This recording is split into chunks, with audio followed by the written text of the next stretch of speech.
Allahu ala ma fi qalbihi wa huwa aladul khisam. Jadi asbabun nuzul dari ayat ini itu ada seorang di Madinah itu yang bernama Al-Ahnas ya.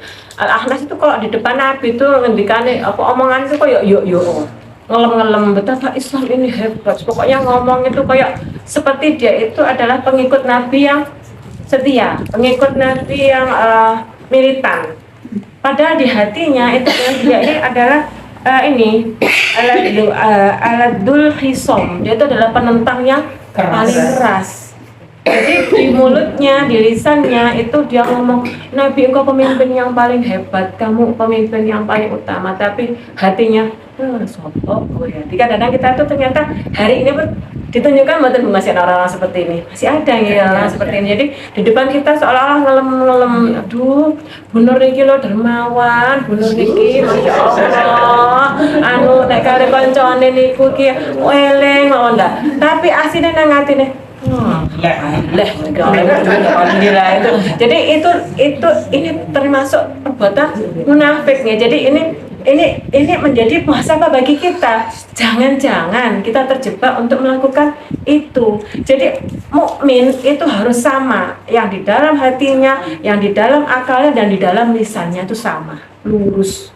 Kalau hatinya nggak suka, dan kita dituntut boleh kita nggak suka sama orang. Karena apa? Karena kemaksiatannya, bukan karena hal yang lain. Kalau orang itu adalah pelaku maksiat, kita boleh membencinya di hati. Dan ini berarti tertutur dari lisan kita apa? Di lisan kita juga nggak berbaik ngomong, wah jenengan yang boten. Ya kita tuh juga kita tidak suka. Kita diam, kita tidak berkomunikasi intens. Ya ini menunjukkan lurusnya antara akal, hati dan lisan. Ini pengingat ya. Kadang-kadang soalnya kita itu kadang-kadang terjebak untuk nyeneng orang, untuk membuat orang sungkan mbak, rikuh mbak lah. Ini harus kita pilih. Kalau orang itu memang agama itu membolehkan kita membencinya, kita benci perbuatannya. Kita tidak bermanis-manis, bukan ngelem-ngelem. Karena apa? Ya udah rasa tahu ngatin gini pegel, kalau gini kalau ngelem-ngelem kan betul sakit. Berarti itu sudah termasuk perbuatan munafik. Nah ini referensi ya untuk kita bahwa tidak seperti itu yang agama kita tuntunkan. Kalau kita itu tidak suka ke orang karena perbuatan buruknya, karena maksiatnya, maka kita tidak berbaik-baik dalam lisannya. Tidak kok kita tuh memuji-muji, jenengan iki dia putrane sukses sedaya.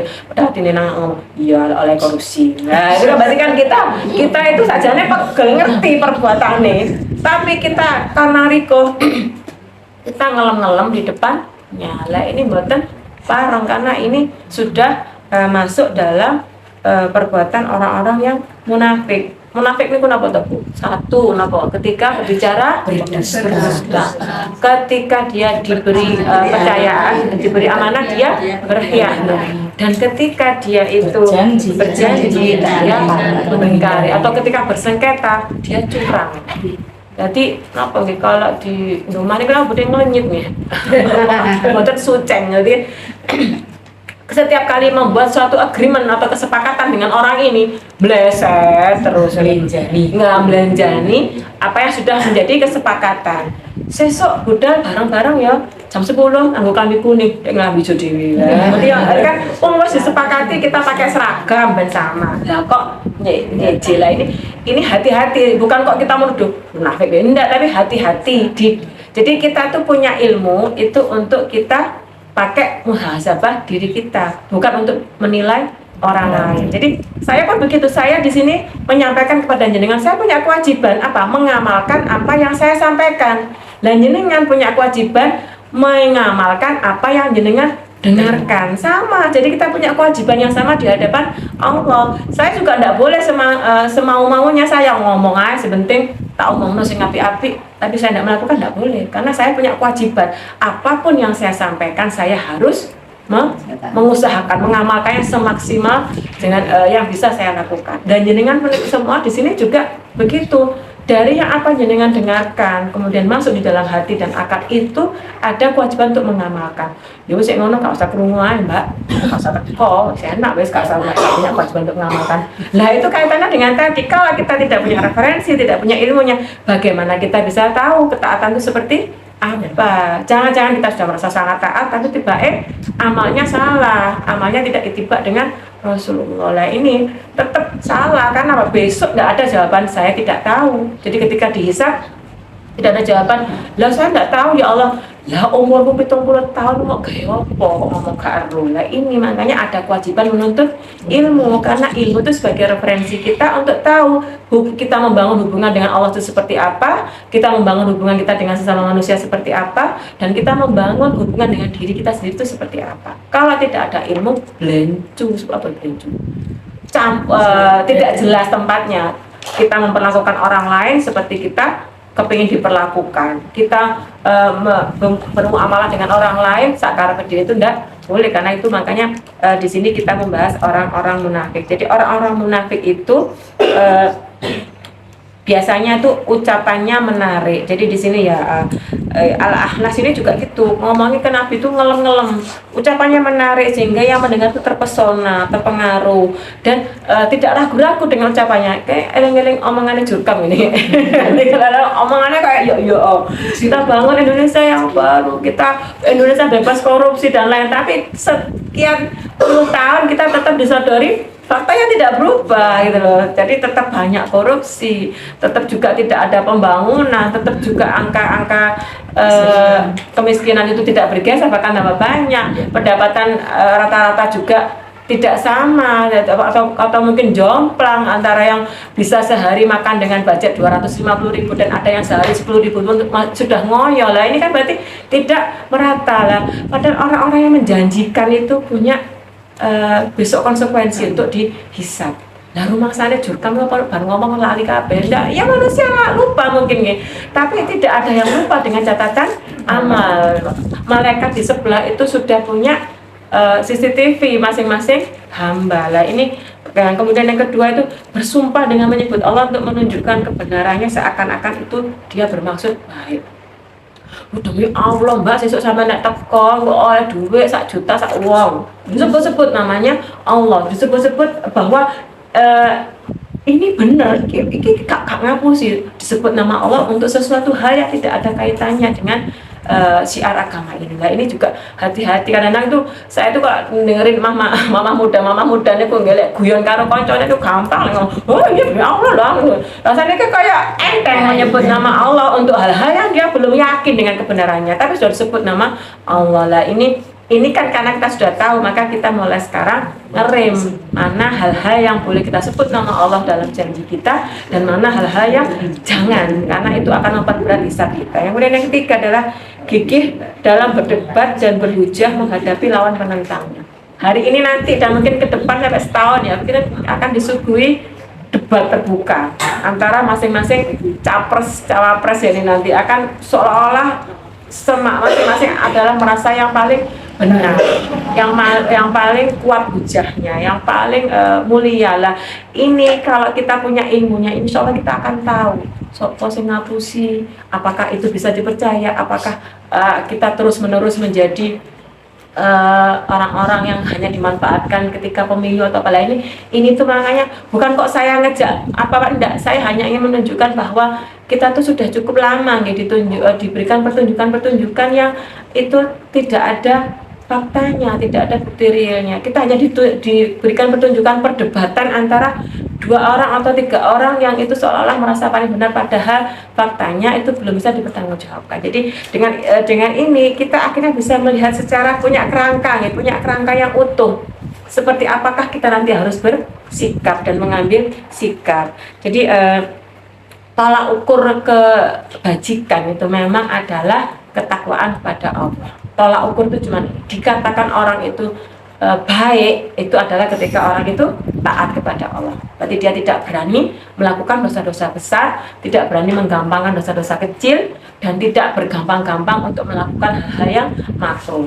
Nah, kemudian orang-orang yang tadi saya sebutkan beda antara ucapan, hati dengan pikirannya itu adalah orang-orang yang merugi Bu, orang-orang seperti bukan termasuk orang-orang yang faizin tadi yang beruntung. Karena apa?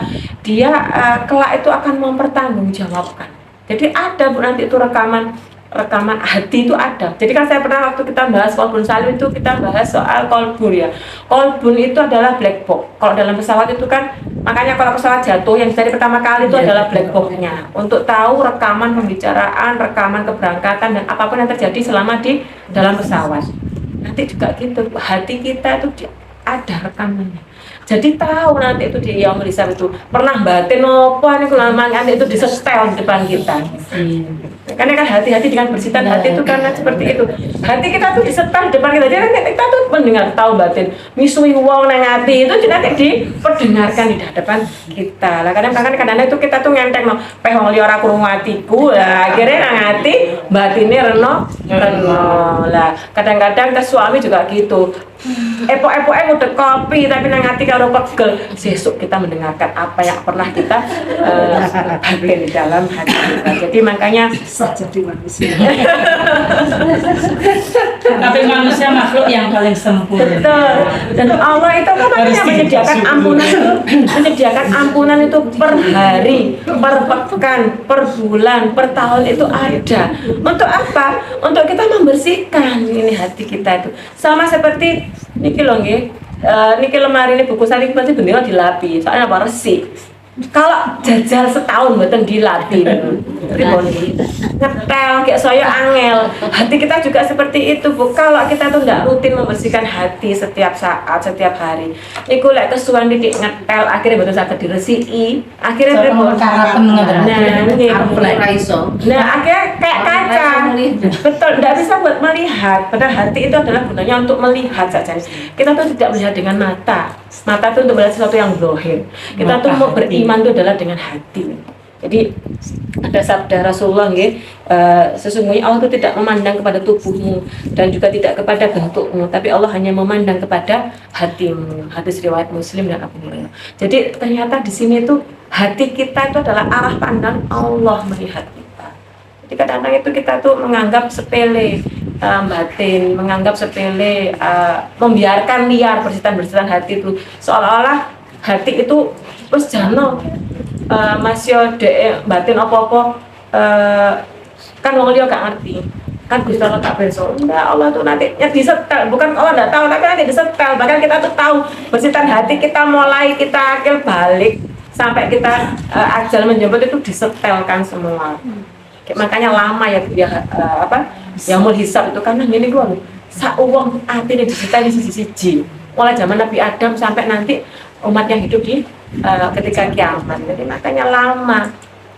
Nah, ini berarti memberi referensi lagi ya buat kita bahwa hati-hati dengan bersitan hati, karena bersitan hati itu bukan perkara sepele. Kalau kita biarkan bersitan hati itu terus liar, berseliweran, berkaru-karuan setiap hari tanpa kita bersihkan, itu akan ngetel, akan tidak bisa dibersihkan. Hati kita tidak bisa melihat secara jernih bagaimana kita harus bersikap.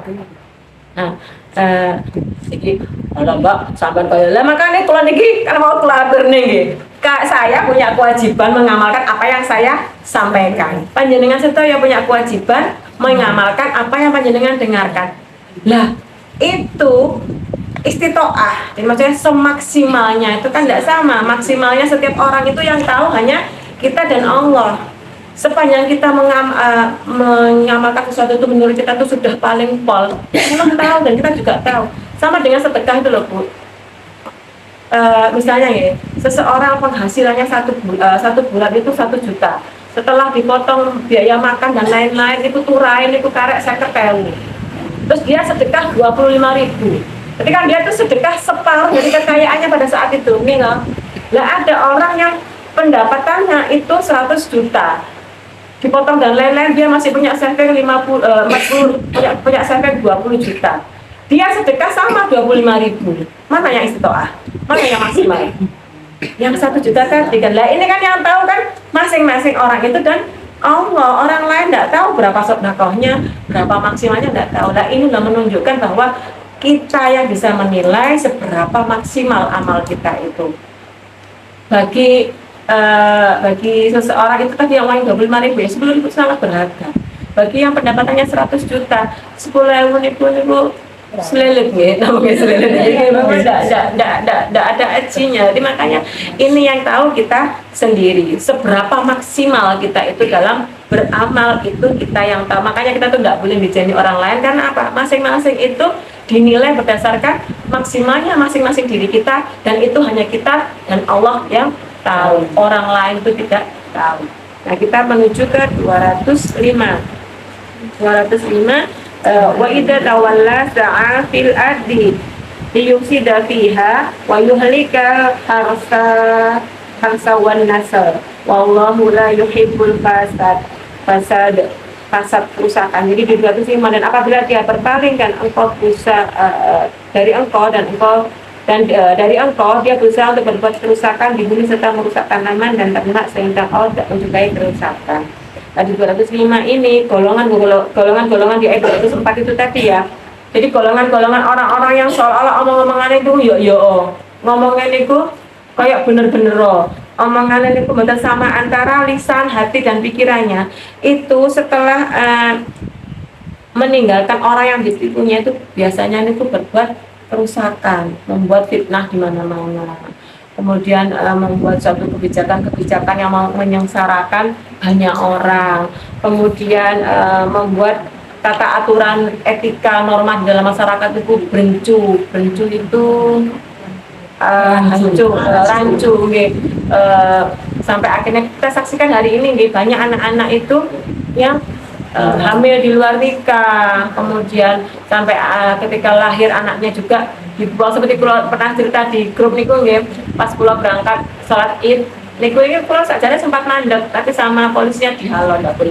Kalau polisi pencuriga kok polisi ini betul jare iku wong ninggal apa nyapa pikiran kula niku ndak mungkin kecelakaan karena ndak ada nggih. Dan niku kula menyaksikan sendiri ternyata kan oh iya. Lah, itu hari ini tuh semakin banyak kejadian seperti ini pas hari raya ya Allah. Dan apa efek yang paling parah dari nasab itu enggak karu-karuan. Bisa jadi anak yang dibuang tadi itu kenal dengan adiknya. Gitu, kenal dengan adiknya, kayak seneng, kayak karo iku ngalah dong yang mana dua, sapa sing ngerti nasabe, bener ta? Lah akhirnya akan terjadi incest dan ini tuh, masya Allah. Jadi kalau niku, ya Allah itu ternyata tidak semudah itu, tidak sesimpel itu pergaulan yang bebas itu. Nasab itu akan betul karu-karuan. Sama seperti di barat itu ada bank sperma. Jadi orang suami istri yang lama tidak bisa hamil itu dia bisa disuntikkan sperma di dalam rahimnya. Lah orang barat kan tidak kenal syariat ya, nasab tidak jelas. Lah itu tidak ada keterangan nasab. Ini anak sopo kayak sperma disuntik mau bisa jadi sperma itu disuntikkan dan orang itu juga punya anak lagi dari orang lain satu bapak tiba kenal. Lah ini kan makanya dunia itu akan semakin tidak karu-karuan berangkat dari itu tadi. Pergaulan yang tidak mengindahkan syariat Islam. Jadi seolah-olah kita hari ini tuh mengentengno. Bahkan ada yang ngomong, "Halah wis gak apa-apa, saiki usum meteng gak ono bapak." Enggak, jangan diusumkan karena apa? Itu akan tidak jelas nasab. Dan nanti padahal bisa jadi kan anak itu kenal sudah dewasa, kenal dengan tiba adik gitu. Karena apa enggak tahu dia enggak kenal dengan nasabnya. Jadi kadang-kadang masih mending kucing ya. Kucing itu kalau kucing yang mahal Anggora itu ada nasab sampai 7 nasab. Jadi kita beli kucing yang mahal itu ya Bu ya, kucing Anggora itu atau Persia yang asli itu di sertifikat pembeliannya itu ada nasab sampai 7 turunan. Jadi ini bapak iki dari ini. Lah kucing ini loh nasabnya. Kita yang manusia itu kok ini malah sempurna, paling sempurna. Nah itu karena apa? Karena manusia tidak mau berpikir, tidak mau menggunakan akalnya, ini dituntun oleh syariat. Akhirnya apa? Tidak ada bedanya dengan hewan ternak. Karena sapi tidak ada nasab, ya dong, sapi ini pun rapi disuntik, mau suntik ada sopongnya kan? Itu kan makanya dokter hewan itu kan tugasnya apa? Nyuntik sapi. Lah itu sapi Bu disuntik sperma. Lah kok kita hari ini ada perempuan disuntik sperma di rahimnya, ya itu loh. Betul banget. Berarti nanti kayak sapi lah hari ini tuh seperti itu dibilang modern. Jadi ya Allah, jadi makanya kita itu apa yang bisa kita lakukan untuk menghadangnya itu dari kita ya, dari kita untuk kita lakukan ke anak-anak kita, kemudian ke adik-adik, ke saudara, ke tetangga yang bisa kita lakukan. Allah tuh akan melihat prosesnya, Allah melihat yang kita lakukan, yang kita usahakan. Soal hasil itu nggak usah dipedulikan karena kita hanya punya kewajiban untuk menyampaikan, tidak bertanggung jawab pada hasilnya. Nabi pun dulu ketika Nabi itu gundah ya, karena sudah menyampaikan 13 tahun di Mekah, tapi yang ikut itu tidak sampai 50 orang. Nabi sempat gelisah, ya Allah, seprono seprene. Saya kita sahabat kita ya, seprono seprene sih kalau kau sakmene tok. Apa jawaban Allah? Loh, itu bukan urusanmu. Kamu itu cuma tak tugasi menyampaikan. Yang merubah itu aku. Jadi nggak usah merasa kecil hati kalau yang kita sampaikan, orang yang kita dakwai itu betul berubah, nggak usah, karena Allah mencatat usaha kita. Kita mengingatkan, yo ada betul kudungan, kak kudungan, bukan urusan kita, bukan urusan kita, karena apa? Kita sudah menyampaikan. Agungan mantu misalnya, mantu nenek metu, dikon kudungan kok seangat, sementing kita sudah mengingatkan, itu kudungan sih, sumuk bu, urusanmu, karena apa? Kita sudah menyampaikan. Besok dibaleni mana? Kudungan duk, nah itu akan dicatat terus setiap apa yang kita lakukan mengingatkan. Karena perubahan perubahan mantu itu bukan urusan kita. Ini yang dibilang dengan dakwah bil hal. Yang penting kita tuh mencontohkan. Jangan kita ngangkat kudungan kene dhewe kok. Nyakat bakul sayur nang karep dasteran tok nggih mboten. Itu berarti kan kita tidak sombong dalam menyampaikan. Jadi 205 tadi, maka ini di 205 ini adalah orang-orang yang berbuat kerusakan itu berarti orang-orang yang tidak hanya di sini disebutkan merusak tanaman-tanaman dan ternak. Nah, ternak dan tanaman-tanaman itu bisa diartikan dengan merusak bumi dan segala fasilitasnya. Jadi misalnya ada pemimpin ya yang tidak bisa menjaga alam atau tidak bisa menjaga tatanan itu dengan baik, itu pun akan menjadi pertanyaan yang berat untuk dijawab ketika hisab nanti. Jadi sama, kita tuh kan para ibu itu kan pemimpin di dalam pendidikan anak-anak, ini kan umum warabatul baik. Nah itu kita akan ditanya, bagaimana kamu mendidik anak-anakmu? Sudah tak kenalkan ya Allah dengan engkau, sudah tak kenalkan baca Quran, anaknya nyauri ngapusi.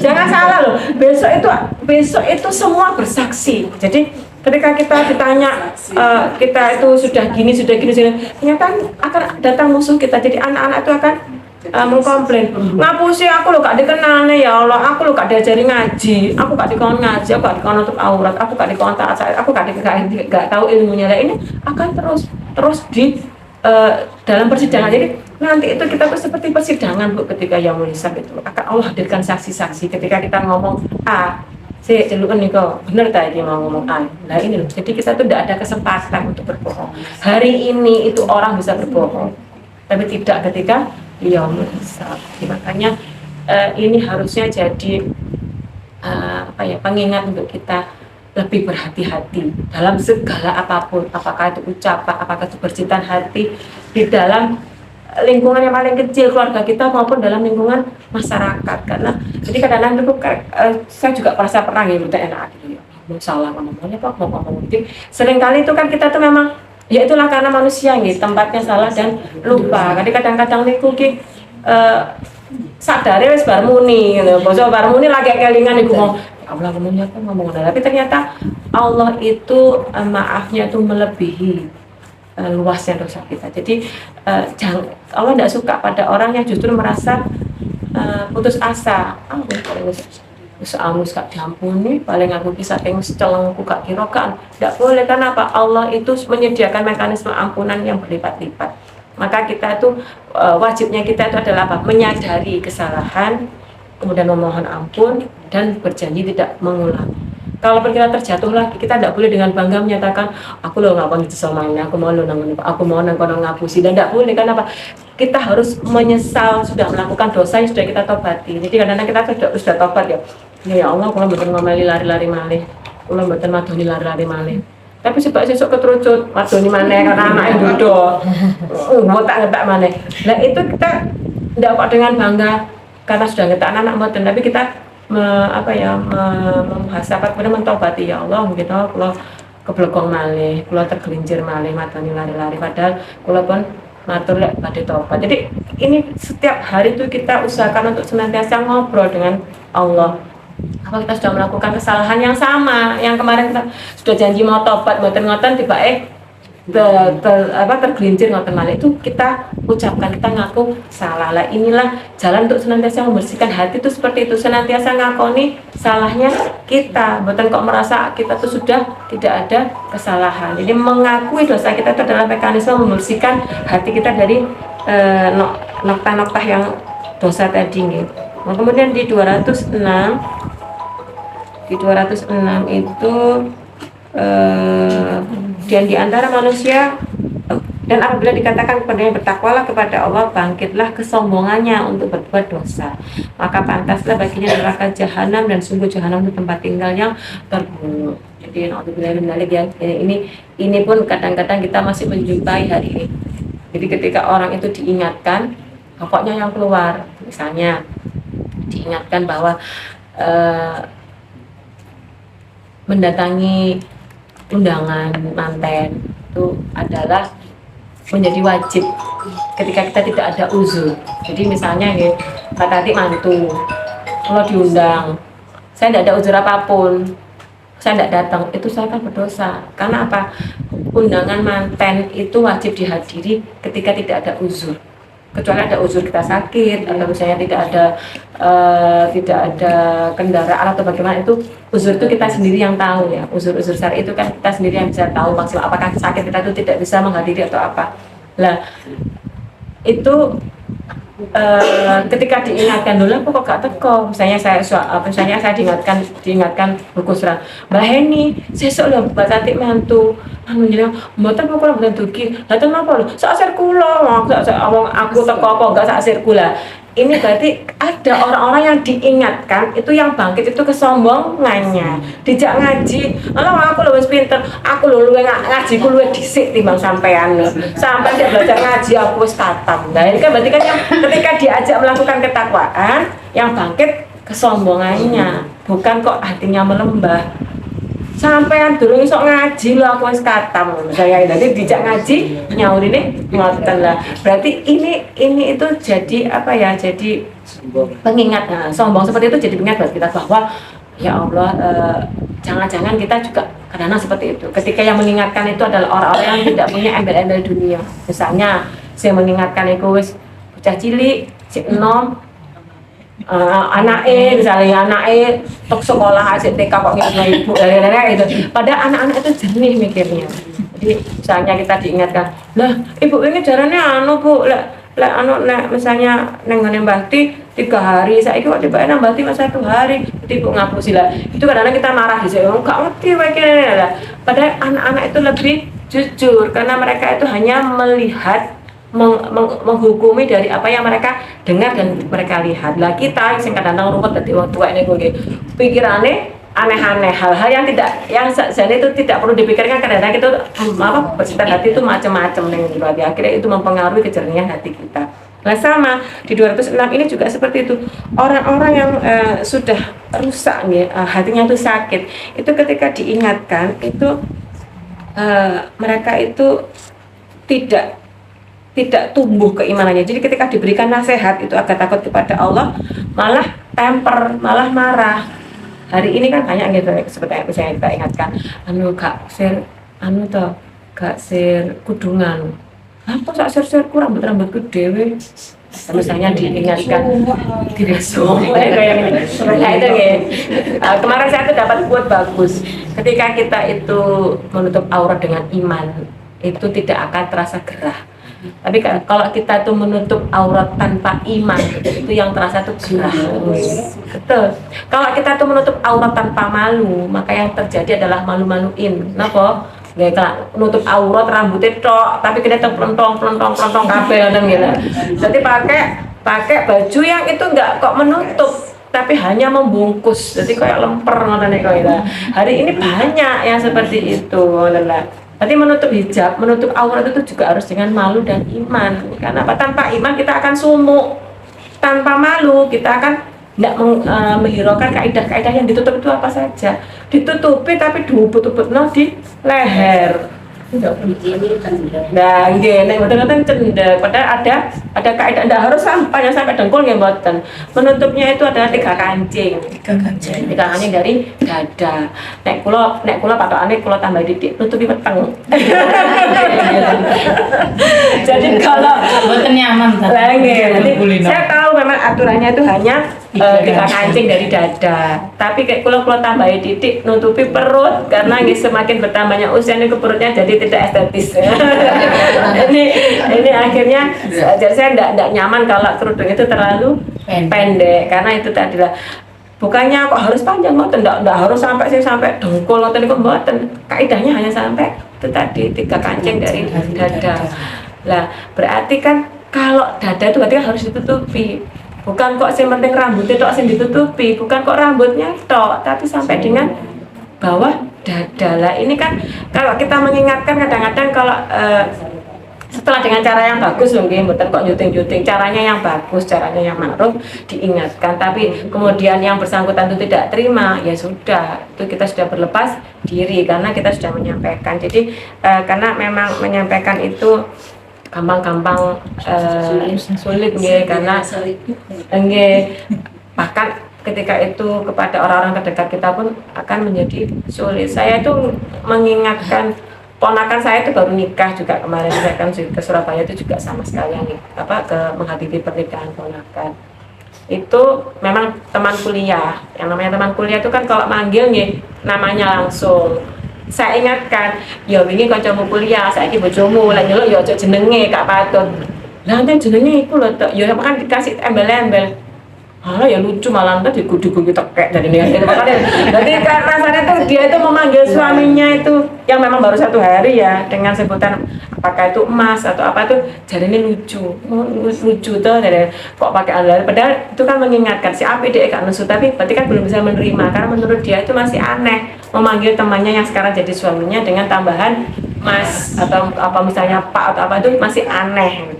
Dan ini ternyata banyak hari ini seperti kulatur nih di pertemuan kapan itu nih, anak-anak hari ini itu memanggil suaminya itu langsung namanya, jadi tak pikir-pikir yuk gak usah loh, oh ya malah lucu. Tapi jadi kadang-kadang kita tuh anak gede-gede yang kita manggil namanya langsung sampai anaknya ikut gede-gede ya. Anaknya awalnya dulu ikut ya, panggil ibunya itu namanya nggak sampai anaknya itu manggil ibunya itu nama namanya. Nah, makanya sampai saya itu rasa puisi karena keponakan ngaten dados. Lah, itu kan Mbak Tati sudah menyampaikan, tapi ternyata kan tidak dipakai kan. Lah, ini kan maka hati kita itu penting untuk melembah nih kenapa? Ketika melembah itu air hujan itu akan gampang tertampung. Ya betul. Kalau hati kita menggunung, air hujan kan bleeder. Sama, nasihat itu seperti air hujan. Kita kan diperintahkan untuk saling memberikan nasihat dalam kesabaran dan kebenaran. Nah, tapi tidak semua orang bisa menerima nasihat karena apa? Karena hatinya tidak semua melembah. Jadi ketika diberikan nasihat, dia yang muncul adalah kesombongannya. Aku lu seru. Aku ngerti, ya. Aku sudah dhisik ngerti, aku lebih tahu krungu, tapi gak dicakne ya padha wae. Maka diberi nasihat untuk ketakwaan, kemudian itu mengusik kehormatan, itu maka di sini disebutkan Allah apa balasannya?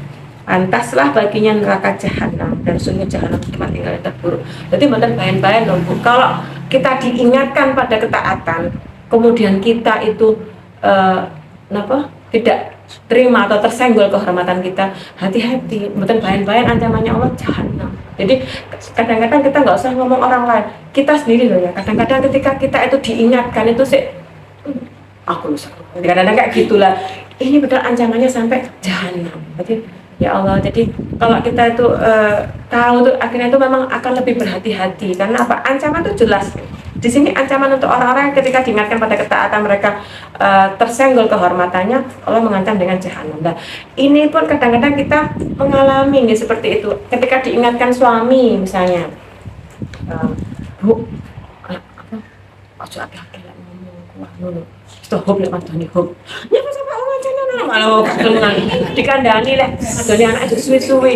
Hub. Ya malah gue lah ini tuh kan berarti ada ketidaktaatan kita lah. Itu kalau kita mau belajar ya sehari itu makanya kuliah gue ya Allah kalau malam niku tak eling-eling mulai subuh mau apa sing tak lakoni. Walah lha kok apa akeh sing elek timbang sing apik ki apa sing tak gowo sih sedih. Kadang kalau kita tuh mau belajar ti awake dhewe ngoten mau ya mulai bar subuh tangi gugah bocah-bocah mau carane kaya apa ngomel apa nyapa justru kelingan semua dari awan ngene sampai sore sampai asar sampai maghrib sampai isya sampai tidur niku rasane ya Allah ini sing apik lha ngene sing iso tak banggakan nang Gusti Allah. Jadi ya Allah jadi kalau seperti ini padahal kita diingatkan kemudian kita menolak padahal yang diingatkan itu adalah kebenaran itu aja kita sudah diancam jahanam lah itu setiap hari dilakukan ya Allah. Makanya kita tuh ketika kita melakukan kebaikan tuh benar-benar bukan karena kita apa karena Allah yang menuntun karena Allah yang memberikan taufik. Jenengan rawuh di sini itu bukan kok karena ancene aku ki sregep ancene aku ki lek jak taklim wis agih-agih mboten itu karena Allah yang memudahkan langkah jenengan di sini. Allah itu mengerahkan semua malaikat untuk apa? Untuk mempermudah jalan jenengan ke sini. Sing misalnya Mbak Rina parkeng wawaken. Biasanya keju kabeh iki mau malaikat iku mejeti kabeh. Selilang. Akhirnya awake mboten ngantuk, awake kuat saged rawuh niki. Sedaya wonten sing diewangi masakane mulai cepet, wonten sing diewangi anake gak rewel. Itu kita tuh kalau kita bisa melihat hal-hal yang gaib itu meleleh hati kita kan apa kerjanya Allah tuh luar biasa untuk menghadirkan kita dalam ketaatan itu. Jadi mboten pengen jenengan hadir semua di sini itu Allah mengerahkan ribuan malaikat untuk mempermudah pekerjaan panjenengan sedaya. Jadi ini tuh bukan karena kasarane omongane wong Surabaya nggih mboten kok pokal gawene jenengan piyambak saged rawuh di sini. Tapi karena Allah memberikan kemudahan, ada taufik yang Allah berikan untuk menjaga kita bisa hadir di dalam majelis ini. Mbak Itun misalnya. Mbak kalau niku lek jam 1 sik jemput lari-lari niki wae digawe gasik cepet dugi mriki jam 1:04. Itu kalau tidak ada kerja malaikat di dalamnya mboten saged. Mbak Butuh misalnya wonten jahitan tak jane mau. Malaikatnya memang ngesum, kok cepet yo ngesum gue iki mau. Nah, itu kan berarti ada yang tanpa kita sadari itu ada kerja-kerja Allah di situ yang memudahkan kita untuk melakukan kebaikan. Lah kitanya saja yang kadang-kadang itu merasa iki pokal gaweku dhewe. Nah, ini yang akhirnya sekarang tuh kalau kita sudah tahu seperti ini ada referensi seperti ini ya, maka membuat kita itu tidak merasa ujub. Merasa api-api dewe, api ini gara-gara aku dewe. Itu semua adalah karena taufik yang Allah berikan kepada kita. Kita terpilih untuk Allah berikan taufik pada kita. Makanya kalau kita datang ke taklim apapun, itu kan atas taufik dan hidayahnya. Ya, gitu. Karena orang mau datang ke taklim itu kan memang ada taufik dari Allah. Ada hidayah dari Allah untuk ada. Sing nang jowo kono sing mboten rawuhne lho luweh kathah yang belum tertunjuki, yang belum diberikan taufik oleh Allah. Maka ini jadi pengingat kita ya insya Allah moga-moga setelah tahu seperti ini ketika kita diingatkan siapapun itu yang mengingatkan kita tuh melembah boten merasa aku ki wis tuwek kowe ki urung tau tuwek yang kadang-kadang wong tuwa dilingno ngono aku ki wis tau nom kowe urung tau tuwek nah kadang-kadang kan ini pahitane maratuwa niku mesti ngoten ya lah enek nuturi mantune kayak mantune rotok merengkel ale ngandani aku wis tau sak umurmu kowe urung tau sak umurku. Kan kadang-kadang itu ini memang bakok ya. Jadi kita tuh memang makanya bakok itu apa ego itu hanya bisa ditundukkan dengan ketaatan. Maka ego seseorang itu hanya bisa tunduk atau melembah dengan adanya ketaatan kita kepada Allah. Kemudian di 207 dan di antara manusia ada orang yang mengorbankan dirinya untuk mencari keridhaan Allah dan Allah Maha Penyantun kepada hamba-hambanya. Nah, setelah tadi disebutkan orang-orang yang karena bakoknya, karena egonya itu menolak kebenaran, itu yang sekarang di 207 kita dilihatkan adanya orang yang mengorbankan dirinya untuk mencari ridhonya Allah. Jadi ini asbabun nuzulnya itu ada seseorang yang bernama Suhaib bin Sinar Ar-Rumi ya. Itu ketika hijrah Nabi dari Mekah ke Madinah itu Suhaib ini kaya raya. Jadi dia itu mau ikut hijrah Nabi itu tidak boleh. Sudahlah disiksa, kemudian tidak boleh karena kemudian dia mau membawa barang-barangnya, kekayaan juga nggak boleh. Akhirnya apa yang dilakukan? Wes tak tinggal wes kabeh bondoku kabeh, omah, lemah, kurma, mas-masan kabeh tak tinggal. Asalkan aku boleh ikut hijrah bersama Nabi. Nah ini loh ditinggalkan. Misalnya jenengan nih, ini kita tuh mendengar cerita sepertinya kayak biasa nih. Coba kita internalisasi dalam diri kita. Kita punya apa misalnya di rumah, ada mobil, ada rumah, ada apa malih, sawah, ada tegalan yang semua itu misalnya jumlahnya banyak tidak sedikit. Terus kita tinggalkan semua itu dan di tempat yang baru itu kita belum tahu. Aku manggon ning endi? Awang-awangan mboten. Kita rasa sih di kita sendiri ya. Kados Mbak Wiwi, galangannya ditinggal, sawahnya ditinggal untuk pergi ke suatu tempat yang di sana tuh mau tinggal di mana dulu belum jelas. Yang ada napa awang-awangan, mir-mir kuatir gitu. Lah, ini yang dilakukan Suhaib. Tak tinggalkan semua asalkan aku kau perbolehkan ikut hijrah bersama Nabi. Pek-peken wis donya golek kowe nyiksa aku mergo kepingin bondoku, pek-peken bondoku tak tinggal kabeh. Sementing aku hijrah karo Nabi di Madinah. Di Madinah itu memang Bu ya, sebagian itu dititipkan Nabi ke beberapa sahabat Ansor. Sebagian masih tidur di masjid. Di masjid kan lantai yang jangan bayangkan seperti Masjid Balong ya Bu, mewah kadang ngoten jangan.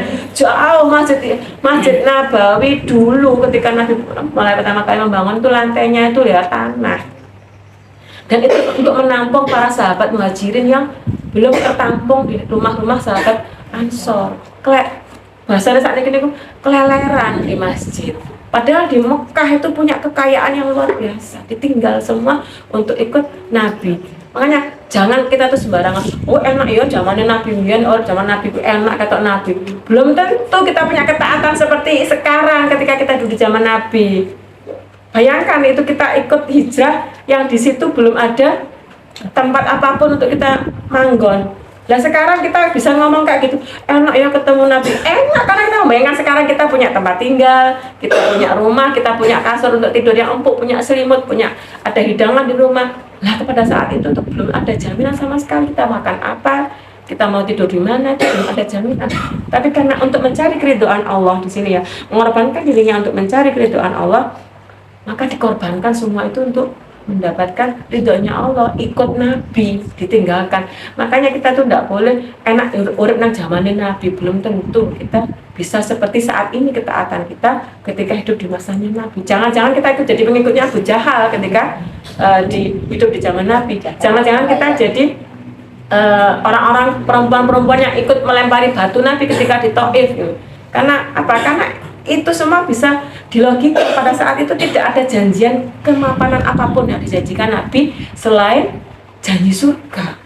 Lah kalau tidak mengimani surga, kenapa sakit membayangkan hari ini mau loh dijanjini surga yang kabeh oke kata-kata surga ya. Padahal itu adalah memang perniagaan yang Allah janjikan. Maka Suhaib ini sampai disalami sama Umar bin Khattab, kamu sudah sangat beruntung dalam perniagaan yang luar biasa besar. Jadi kita itu ya Bu ya, pembeli kita itu adalah Allah. Apa yang kita jual? Komoditas yang kita jual itu apa? Amal soleh kita itu kita jual kepada Allah. Dan Allah membayar dengan apa? Bukan rupiah, tapi membayar dengan surga, membayar dengan ridhonya. Lah ini kalau kita itu tidak punya keimanan, rupanya surga sing kaya apa, rupanya ridho sing kaya apa, kan betul ngertos. Akhirnya apa?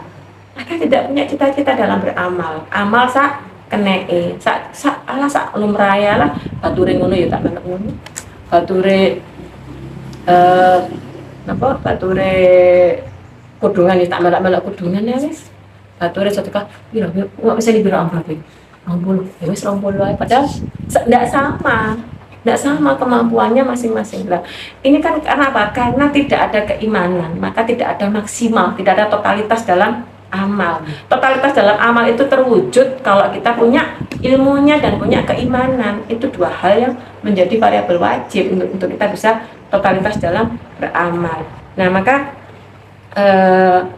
mengorbankan harta dan jiwa itu adalah perniagaan yang menguntungkan. Ini ayat terkait itu ada di At-Taubah ayat 111 ya, bahwa Allah telah membeli perniagaan itu atau pengorbanan hamba itu dengan surga. Jadi surga itu adalah kalau itu diumpamakan itu adalah kurensi atau mata uang ya, mata uang paling berharga itu sekarang apa? Dolar.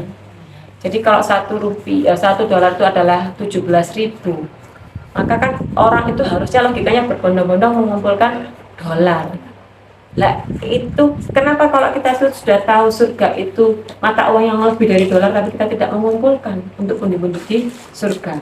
Ya karena kita tidak yakin itu tadi, makanya tidak muncul totalitas. Dan ini menghinggapi banyak umat hari ini. Banyak umat hari ini itu merasa mata uang surga itu tidak nyata, karena tidak bisa dilihat sekarang.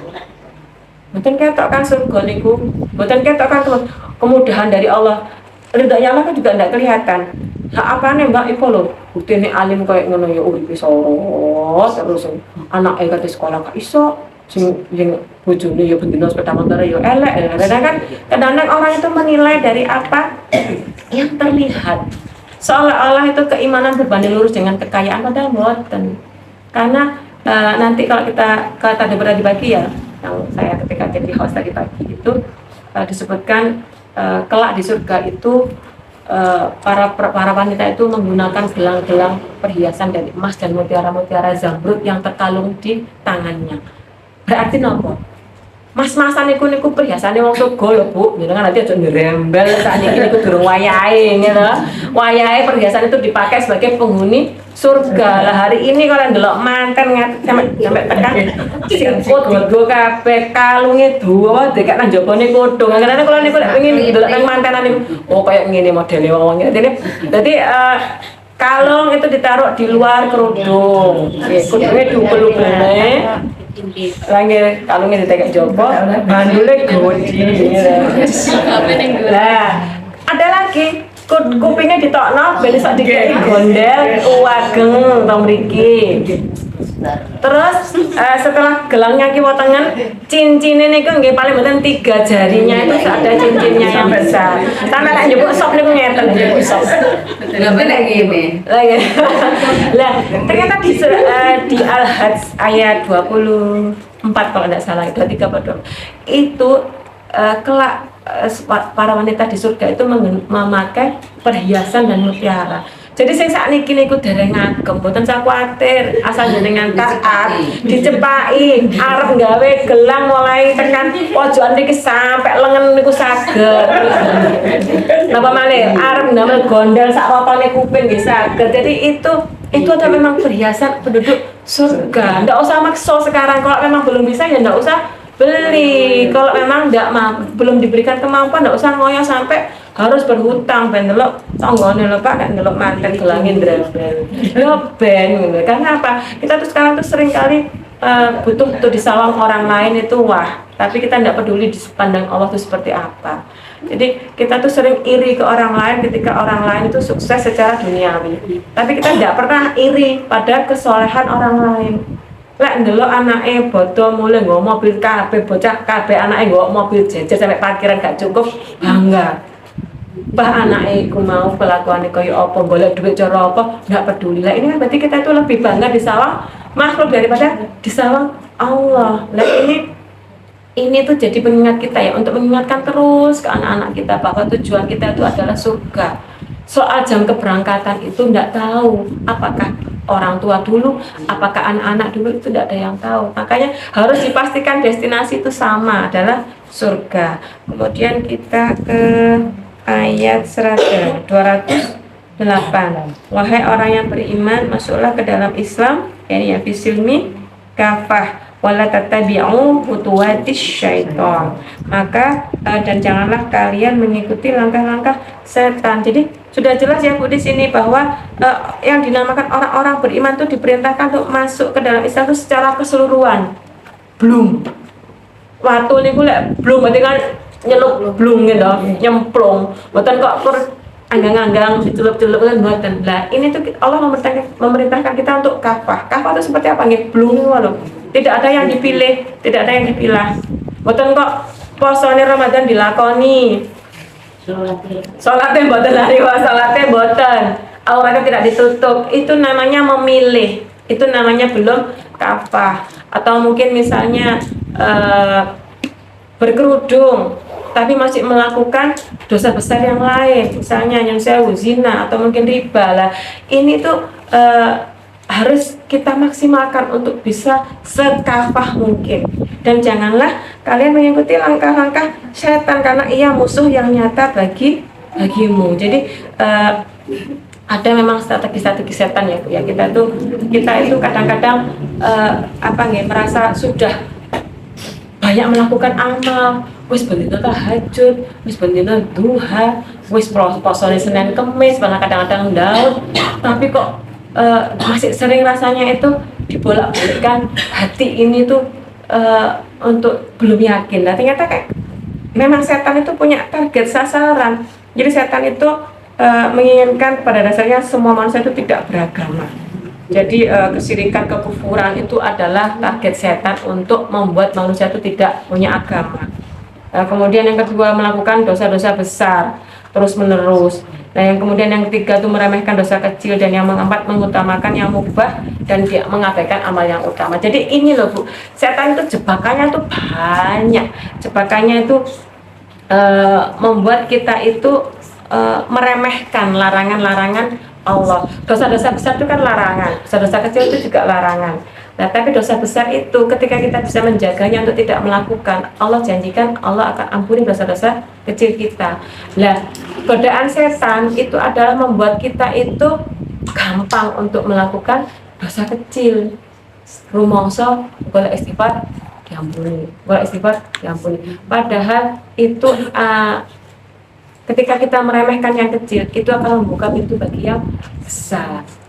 Pintu terbuka titik, tikus masuk, saya disuruh, akhirnya kucing mlebu gitu, sama male, barang kewan-kewan yang lain masuk. Lah ini sama dengan seperti itu. Kemarin tuh juga pas ketika tadabbur di Ngemang ya selama Ramadan itu, ada yang bertanya ke saya nih Bu, Mbak, sakjane aku ki utang riba, ikut tak nyekolahnya anakku. Ketika awal-awal itu lancar, suwe-suwe kok gak esok bayarin, suwe-suwe gak esok. Nah ini karena apa? Karena hutang riba memasukkan uang haram ke dalam perniagaan kita yang halal, itu sama dengan mencampurkan serigala di dalam kandang kambing kita. Hari pertama serigala ini saya arep boten senggol pedus, gitu. Hari kedua malah luwe inggih sing lemu, jupuk siji. Suwe-suwe kambingnya habis. Sama seperti itulah kekayaan kita. Ketika kita mencampurkan uang harta kita yang halal dengan yang haram, itu akan yang halal itu dimakan oleh yang haram. Akhirnya tidak bersisa. Saya punya saudara Bu, jadi dia tuh pegawai bank. Pegawai bank itu kan gajinya mboten kados kula dan Mbak Tati nih. Pegawai bank itu 2 digit minimal gitu. Lah, saya sak digit kurang tidak apa gue deh Pak. Lah, itu dengan gaji 2 digit itu ya Bu ya. Akhirnya hari ini di 2 tahun menjelang pensiunnya itu, rumahnya disita, mobilnya disita. Apa yang tersisa? Ada selain gaji per bulan itu pun sudah dipotong untuk tagihan kartu kredit. Nah berarti apa? Ini menunjukkan janji Allah itu tidak main-main. Ketika kita mencampurkan harta yang haram dengan yang halal dimplok kabeh, sama seperti serigala memakan kambing. Kan kalau hari ini ngomong dalil itu mesti orang itu tadi ya di ayat tadi kok menolak, merengkel seolah-olah aku lo pinter ngubet duit. Tapi ketika dia sudah merasakan bahwa ternyata uangnya itu saya didik, saya gak sembayar, akhirnya disita, itu baru terasa. Ini untuk orang yang mau berpikir, ternyata ada yang belum bisa mikir sampai seperti itu pun belum berpikir bahwa itu akibat dosanya. Itu dianggapnya yo pas saya jatuh hai uang isok nang dhuwur sok nang ngesor. Ndak bisa berpikir lah. Ini kan berarti menunjukkan tertutup akalnya oleh setan, tertutup akalnya oleh akal sehat. Pokal garis apa tuh? Nah itu pentingnya kita tuh, makanya senantiasa minta perlindungan pada Allah dari tipu daya setan itu, karena itu tadi setan itu masuk ke dalam aliran darah kita. Jenengan apa kraos Bu, getih niki melampah niku pripun? Ngoten nggih. Nah, seperti itulah setan masuk ke dalam diri kita, menyusupi untuk kita menggoda kita melakukan hal-hal yang itu saja itu nyata-nyata dilarang oleh Allah, tapi setan membuat itu menjadi hal yang indah. Apa korupsi di lewat bojone. Pak, Pak, itu di markup kan ini tagihannya proyek itu saja kan kur 100 juta ya Pak. Di markup di 120. 50 juta kak ketok. Nek gak mungkin konangan KPK karena apa? 20 juta itu masih interval lawan dari 20%, gak sampai 20%. Saya dulu pernah bekerja di ya Allah makanya ya semoga Allah mengampuni masa lalu. Karena saya dulu tuh pernah juga bekerja di konsultan proyek yang markup itu menjadi hal yang sangat biasa. Itu deal antara vendor, antara customer dengan konsultan. Iki nanti kalau tak bikin proyek itu senilai sekian, aku oleh piro. Itu biasa dan itu sudah jamak sekali terjadi, itu biasa.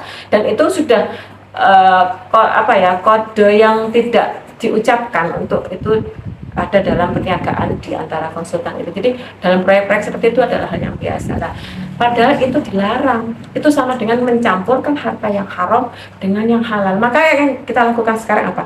Kita pastikan semua perniagaan kita itu tidak ada jalan yang haram sedikit pun, karena itu akan memakan harta kita yang halal. Sama seperti tadi, seolah-olah 2 digit gajinya, tapi 2 tahun menjelang pensiun habis semua, rumah disita, mobil juga disita, nah terus uang gaji juga habis untuk bayar cicilan. Nah terus sing dicicil itu apa barang wis kalau dicicil itu kan berarti kan ajane kalau kita mau mikir itu kan berarti ada yang salah, bukan kok masalah manajemen tapi ada yang salah dalam kita mencari rezeki yang Allah itu tadi. Nah makanya kita beribadah itu tidak hanya melihat bahwa pol-polan, tapi kita juga harus senantiasa waspada pada tipu daya setan yang masuk ke dalam diri kita itu melebihi halusnya peredaran darah kita di dalam tubuh. Kita mohon senantiasa perlindungan kepada Allah di dalam sholat kita tuh ya, di ihdinas syiratal mustaqim itu kan kita mohon pada Allah benar-benar untuk selalu berada di dalam jalan yang lurus. Jalan yang lurus itu berarti kan mboten menggok nggih Bu, lurus menuju pada destinasi kita yaitu surga. Tidak tergoda untuk menggok titik atau cari jalan pintas. Tapi kita mbok masyhur jalan iki jalan iki lebih panjang dari jalan pintas, enggak apa-apa karena ini adalah jalan yang lurus. Jalan menuju tujuan kita yaitu surga. Nah, maka kita lanjutkan ke 209. Tetapi jika kamu tergelincir setelah bukti-bukti yang nyata sampai kepadamu, ketahuilah bahwa Allah Maha Perkasa. Allahu Azizun Hakim. Jadi Allah itu Azizun Hakim, Maha Perkasa dan Maha Bijaksana. Nah ini loh kadang-kadang kan kita tuh sudah tahu ilmunya, tapi kadang-kadang sering tergelincir untuk melakukan suatu dosa, berani bermaksiat, berani belok dari jalan yang lurus. Nah, ketika kita tahu bahwa Allah itu Maha Perkasa, itu maksudnya apa? Allah itu bisa saja membuat kita hancur sehancur-hancurnya, meskipun kita merasa kita bisa mengendalikan perusahaan. Contoh yang saya sebutkan tadi, saudara yang saya sebutkan tadi itu kan harusnya bisa menjadi contoh yang nyata bahwa ketika seseorang tuh merasa dia sudah bisa mengelola keuangannya dengan benar, pendapatan saat ini, saya pendapatan 20 juta, angsuran 5 juta, kalau pakai logika kan aja nih sik nutup, ini adalah sik 15 juta. Nah, tapi ini di sini disebutkan, tetapi jika kamu tergelincir setelah bukti-bukti yang nyata sampai kepadamu, nah, ketahuilah bahwa Allah Maha Perkasa, Maha Bijaksana. Maha Perkasa Allah untuk membuat 15 juta nih wah betul cukup untuk hidup. Gampang Allah itu membuat yang 15 juta tidak cukup, sementara yang 500.000 yang itu adalah murni halal dari pendapatannya yang halal itu bisa cukup nyokolahnya anak. Jadi makanya kita tuh jangan pernah ada kekhawatiran apakah anak-anak kita akan miskin, apakah anak-anak kita akan tidak sekolah, apakah anak-anak kita akan tidak bisa makan nanti. Makan Bu, selama anak kita sih menungso, mamam, bukan sama, bukan mamam itu tuh sudah jaminan Allah. Jadi kadang-kadang kita tuh ketakutan itu apa? Gini godone setan tuh menghembuskan tanggomu lu anak tumpaane mobil, masa anak waru pas sepeda motor. Lah ini dihembuskan terus. Ini berapa? Galane gak kurang sebetulnya lagi. Ada nama apa gak cukup di lebone mobil ya. Lah nyantai. Karena godaan-godaan seperti itu begitu keras menggoda sampai akhirnya kita Kak Noyo tuku mobil, tekan nama ya Kak, enggak iso mlebu gitu. Iya, masa dititip ning ngarepan, kok dia uang. Beli mobil tapi gak nyanding malah ya. Nah, itu makanya hal-hal seperti itu akhirnya membuat kita tuh harusnya melek nih. Tidak ada yang mungkin bagi Allah yang maha perkasa membolak-balikkan keadaan. Mereka yang gajinya luar biasa, banyak yang mendekam di penjara karena kasus korupsi. Saja kan dipikir-pikir dan kayak gawe pajak yang kalau ini anaknya tuh menganiaya itu tuh gajinya tuh loh 125 juta. La ilaha illallah. Kok ya saya kepikir korupsi gitu loh. Makanya kan dipikir-pikir kok saya kepikir korupsi. Nah, ndekno yo anaknya semua ini bukan kok saya mengklaim ya, tapi itu fakta. Kan di sini ditunjukkan. Tetapi jika kamu tergelincir setelah bukti-bukti yang nyata sampai kepadamu, itu kan bukti-bukti nyata ya bahwa ternyata anaknya seperti itu. Nah, kayak 100 juta kok sih korupsi, gue makannya sopo, sebenarnya ada dipikir-pikir kan. Lah, Sak bulan loh Bu. itu bagaimana? Iya kayak jadi pangan itu. Ya kayak di pangan opo, lah kayak kalau beras saya paling enggak kalau 1 kilo itu kayak cukup ya satu rumah, kayak sepiro mak lah. Ternyata hawa nafsu Sampingane lho. lah. Dibayar kalian ngopeni bojone tonggo barang ya dukung ya lah. Itu makanya akhirnya ternyata itu loh. Betul. Ketika kita itu tidak membuat tameng dari setan, itu kita akan menjadi manusia-manusia yang semakin rakus, yang semakin tidak bisa mengukur diri, yang semakin tidak bisa mensyukuri setiap tetes karunia dan nikmat yang Allah berikan kepada kita.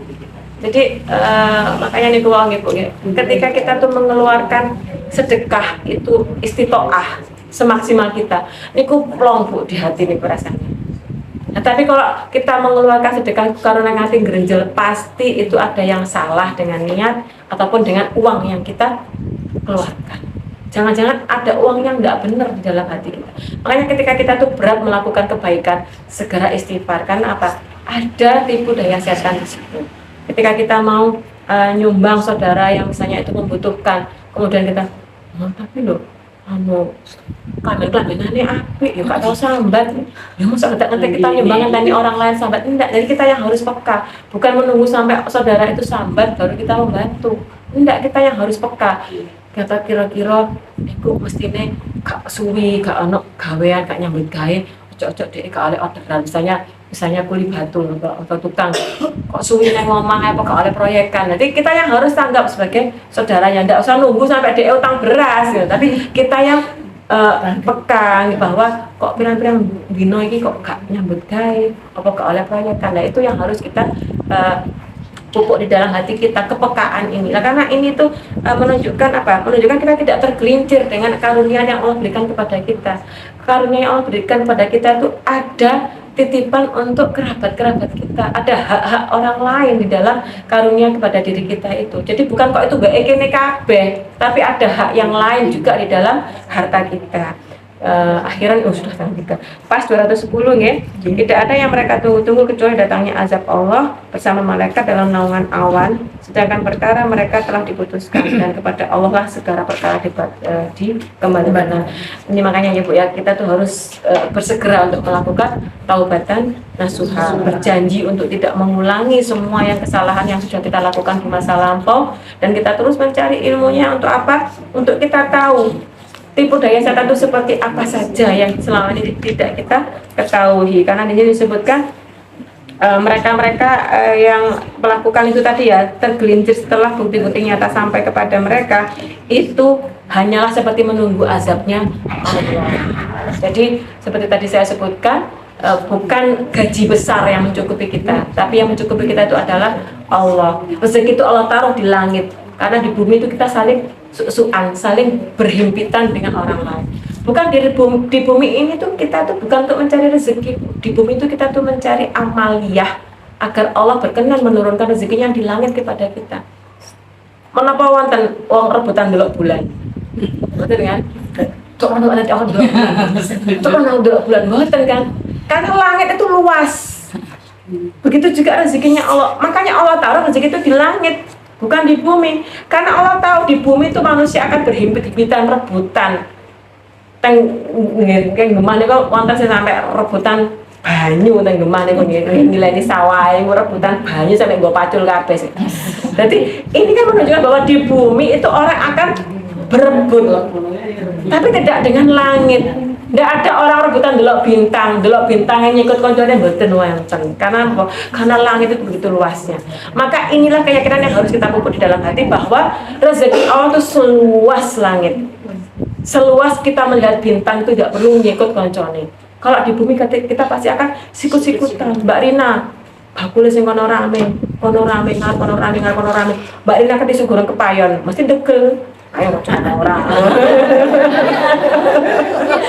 Yang salah Aku mau gak keramas.